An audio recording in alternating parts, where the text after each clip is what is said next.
Hi, this is Africa Investing Stories, and I'm your host, Simon Rushton. Today we have Trevor.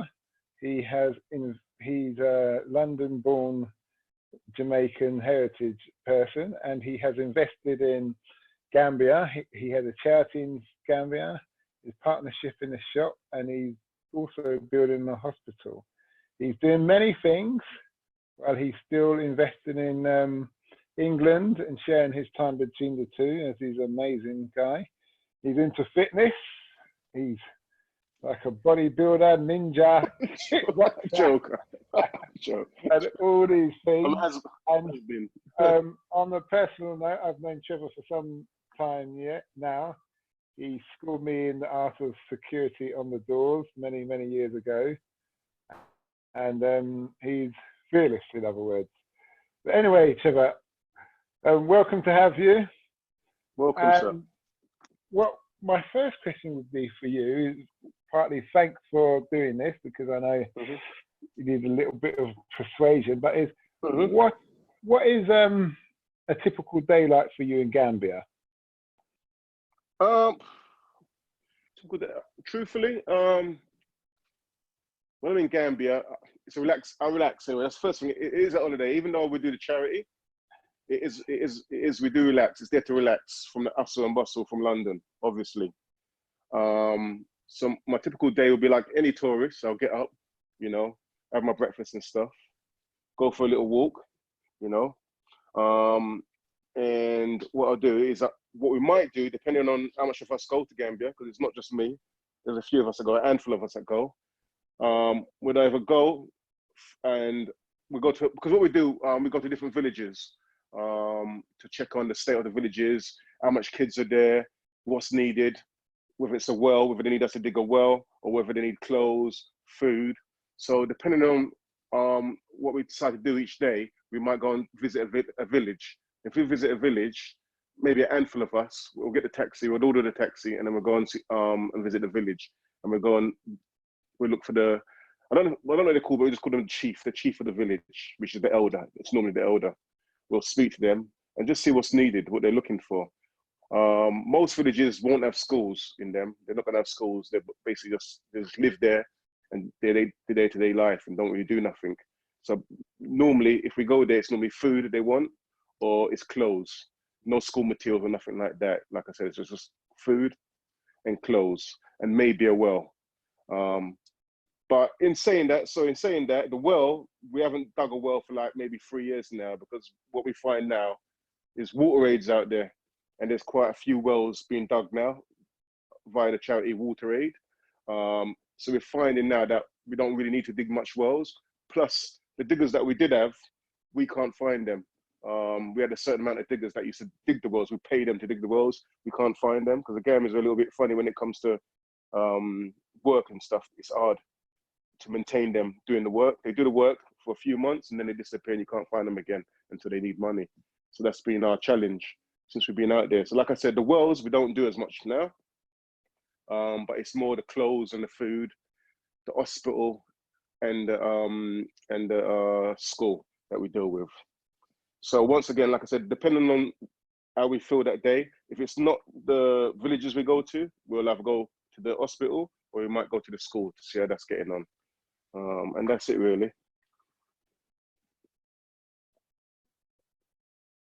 I'm not, I can't hear you. 1 minute. Sorry, no, stay still, it's okay. So you say it's food and clothes. Food and clothes mainly. That they need. Yeah. How have they been surviving prior to you? What have they been doing? Clearly.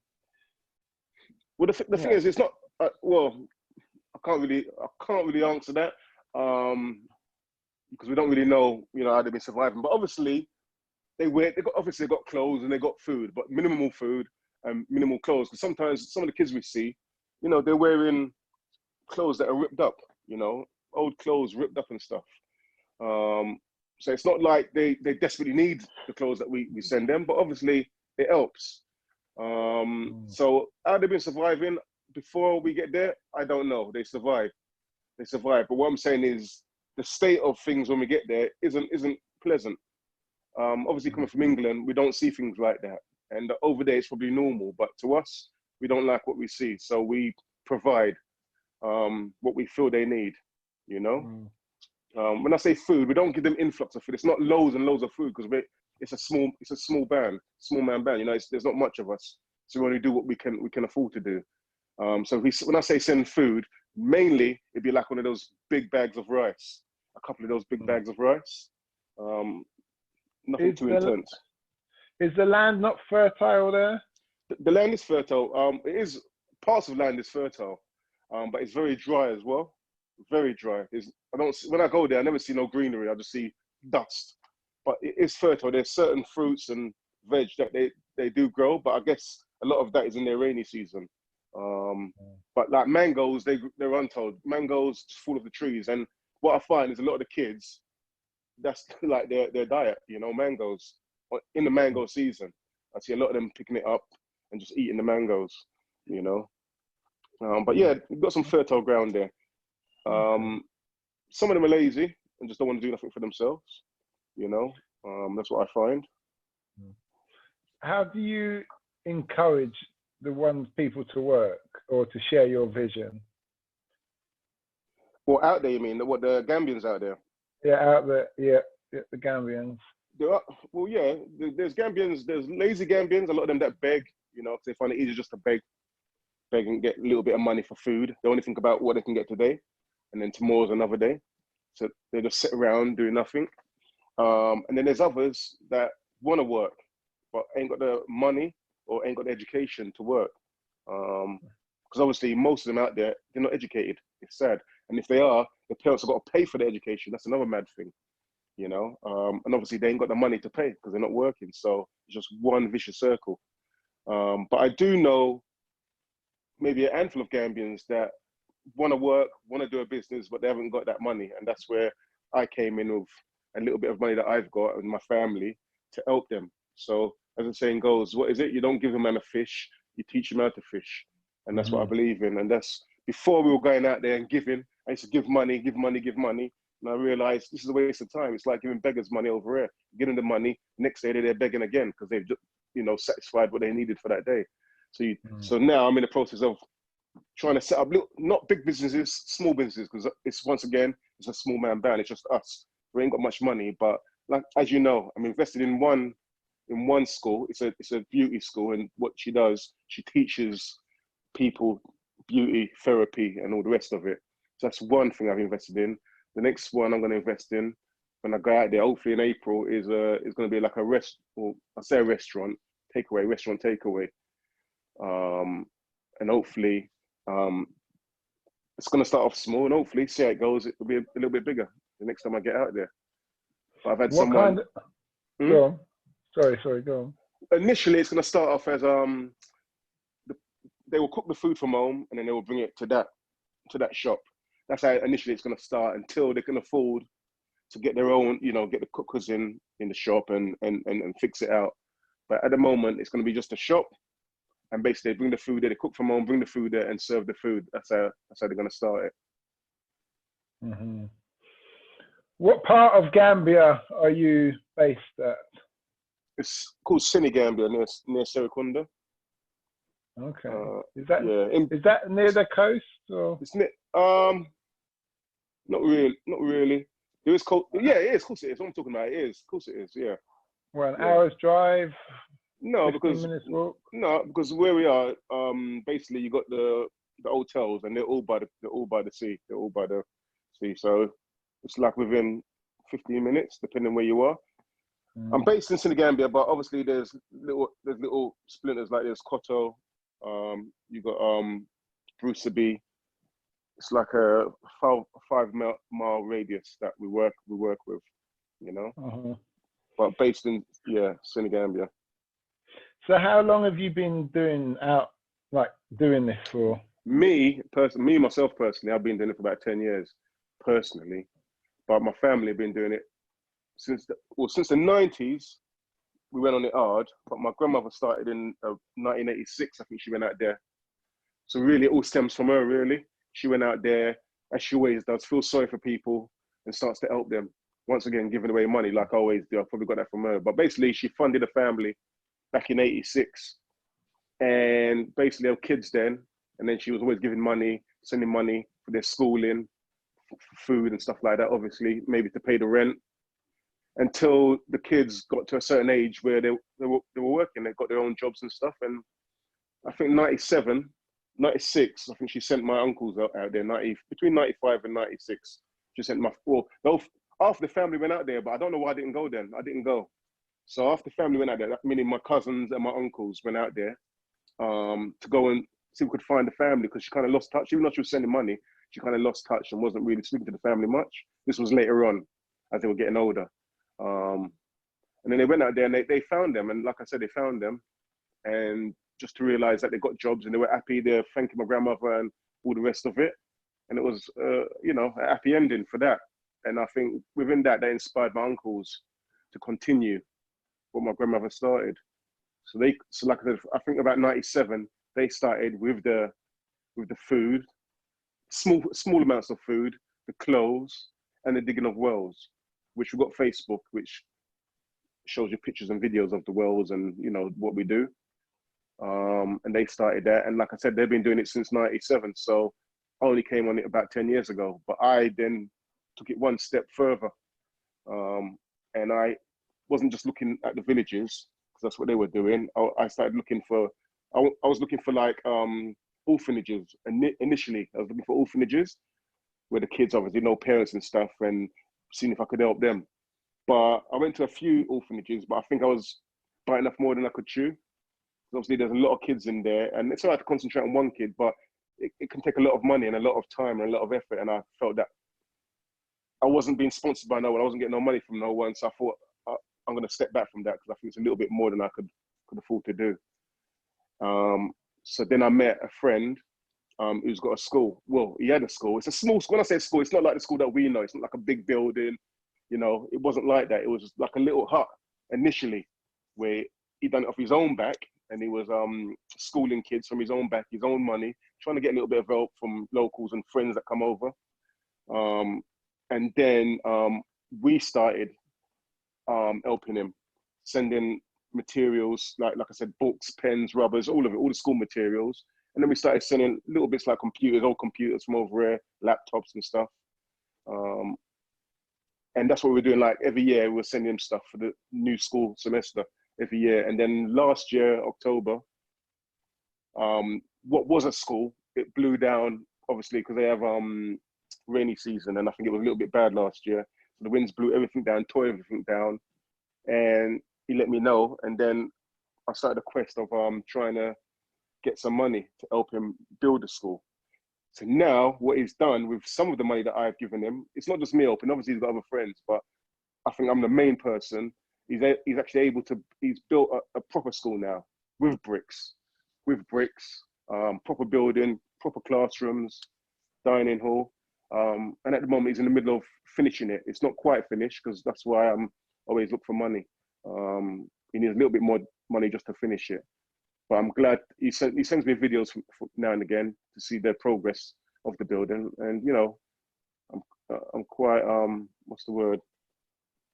Impressed with what he's done. I didn't think he could do it, but he's actually done it, you know? So yeah, basically, yeah. So like I said, Sorry, I was just going to say, how many kids, what's the size of the school? Probably not, it's probably, I think the last time I went there, I think he had about 80 kids. Okay. I think it was about 80, and they range from maybe about, I don't know, 3, 4, maybe 5 upwards. I've got videos of them anyway on the Facebook. But yeah, so, but like I said, he does it of his own back. He does get funding from people like myself, you know, outsiders and stuff like that, but he's not getting nothing from the government. So he's a genuine guy. He seems to me like to be a genuine guy. So kind of my art kind of melt for him, and I thought, you know what, let me try and help him. So that's where a lot of my concentration has been, not so much going to the villages, it's mainly been on him and trying to help the kids, educate the kids. And like I said, the hospital as well. I went to a hospital and kind of got a little bit weak when I saw the state of the hospital. So now we send supplies to the hospital. So those are the two main things that I do myself personally.